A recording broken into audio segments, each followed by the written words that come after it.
아제르바이잔 그랑프리는 올 시즌 들어 가장 혼란스러운 주말 중 하나를 보여주고 있습니다. 연습 주행부터 강한 바람에 시달렸고 트랙은 미끄러웠으며 여러 드라이버들이 실수를 연발했죠. 그리고 예선에선 정말 말 그대로 혼돈이 펼쳐졌습니다. 연속된 빨간 깃발, 사고, 유력 후보들이 줄줄이 탈락했고 연습에서 분위기가 좋았던 드라이버들조차 끝까지 살아남지 못했습니다.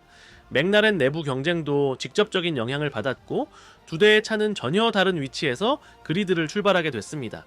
그 와중에 모두가 흔들리는 상황 속에서도 단 하나의 실수 없이 기회를 완벽히 잡아낸 드라이버가 있었죠. 하이프 버튼 눌러주시고 좋아요와 구독도 부탁드립니다.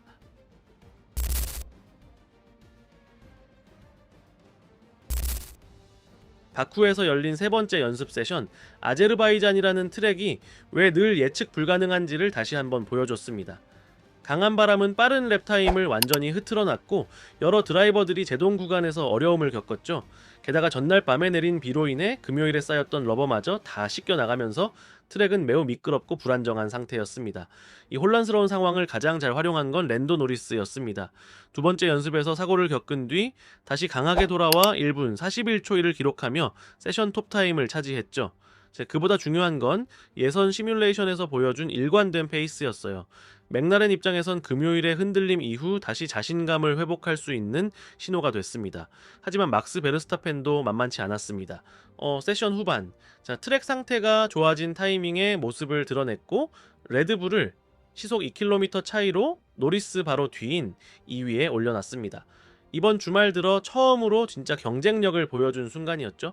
오스카 피아스트리는 3위로 마무리했지만 몇몇 중요한 지점에서 실수하며 랩타임이 삭제되기도 했습니다.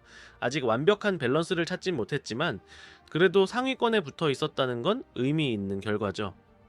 해밀턴은 Q2에서의 좋은 흐름을 이어가며 4위를 기록했고 메르세데스 입장에선 선두권 싸움에 희망을 걸 수 있는 결과였습니다. 그리고 긍정적인 깜짝 활약으로는 키미 안토넬리가 또 한 번 톱5 안에 들며 메르세데스를 빛냈고요. 반면 샤를 르클레르는 이곳에서 4년 연속 포를 차지했던 드라이버지만 이번엔 시속 300km 이상 구간에서 실수도 있었고 벽에 닿는 장면까지 나왔습니다. 결국 10위에 머물렀고 페라리는 금요일과는 다른 불안함을 드러냈습니다. 이번 P3이 남긴 메시지는 분명합니다. 맥라렌과 레드불은 예선에서 강하게 부딪힐 준비가 되어 있고 페라리는 금요일의 페이스를 얼마나 재현할 수 있을지가 관건이며 이 바쿠 서킷은 변덕스러운 바람과 예측하기 어려운 그립이 이번 예선의 진짜 변수로 작용할 겁니다.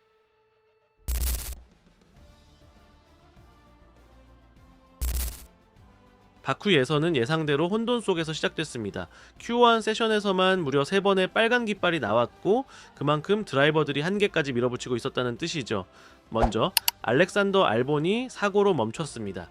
연습 주행에서 좋은 흐름을 보였던 그는 결국 마지막에서 사고를 내며 꼴찌로 출발하게 됐습니다. 이어서 니코 휠켄베르크도 벽에 부딪혀 리타이어했고 프랑코 콜라핀토 역시 피에르 가슬리가 트랙을 벗어난 직후 벽에 차를 들이받으며 세 번째 빨간 깃발을 만들어냈습니다. 흥미롭게도 콜라핀토는 가슬리보다 앞 그리드에서 출발하게 됐고 시즌 후반부에 접어들면서 그의 성장세가 점점 뚜렷해지고 있다는 평가도 나옵니다. 물론 이 흐름이 2026년 시트를 보장해줄 수준인지는 아직 알 수 없지만 적어도 시즌 초반보다 훨씬 나은 퍼포먼스를 보여주고 있는 건 분명하죠. 에스테반 오콘도 Q1에서 탈락했고 결과적으로 Q1에서 이변이라 할 만한 이름은 연습에서 좋은 모습을 보여줬던 알본 정도였습니다.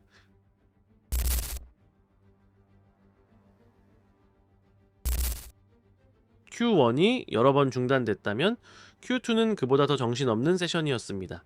세션 초반 올리베어먼이 벽에 부딪히며 또 한 번 빨간 깃발이 나왔고 타임도 기록하지 못한 채 탈락했습니다.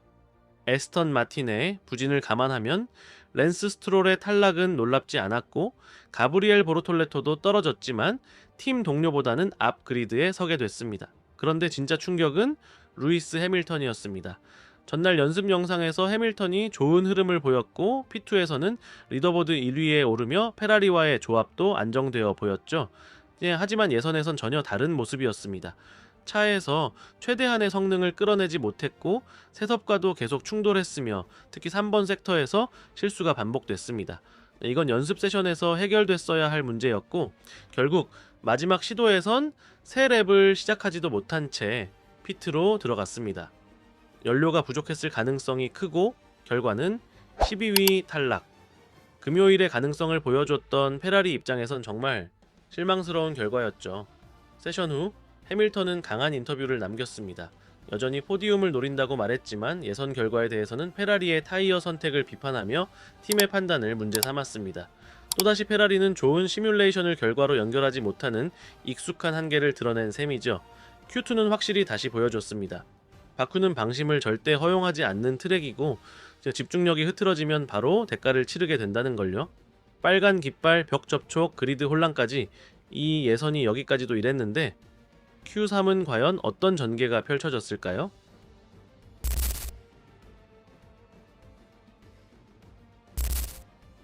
바쿠에서 열린 Q3는 그야말로 혼돈 그 자체였습니다.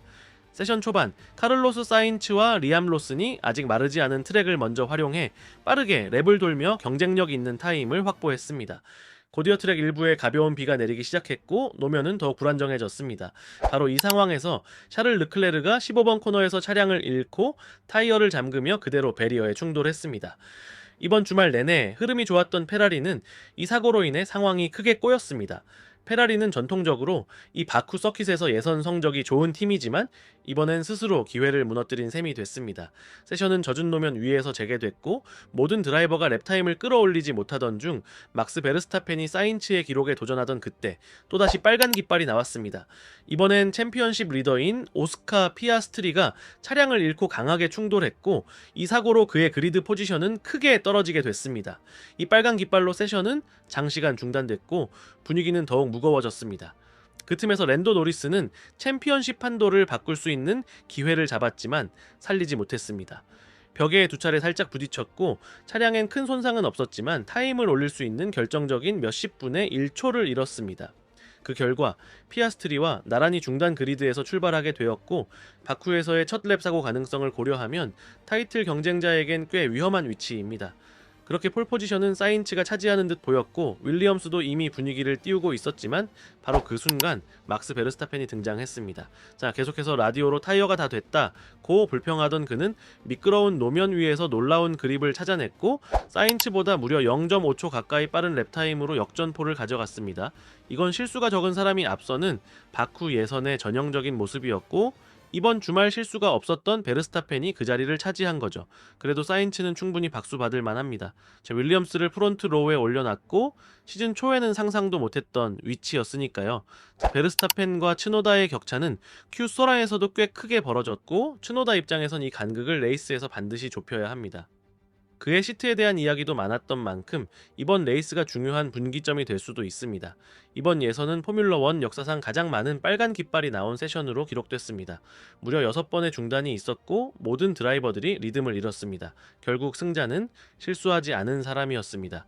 베르스타펜은 완벽한 한 랩으로 왜 자신이 이 시대 최고의 드라이버 중 한 명인지 다시 한번 증명했고 이번 레이스 우승 후보로 확실히 떠올랐습니다.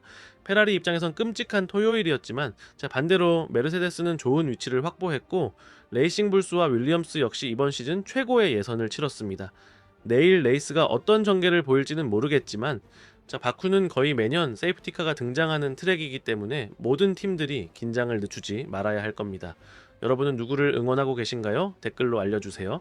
하이프 버튼, 좋아요, 구독, 알림 설정까지 부탁드리고요. 결승선 채널은 매일 새로운 영상으로 찾아옵니다. 다음 영상에서 뵙겠습니다.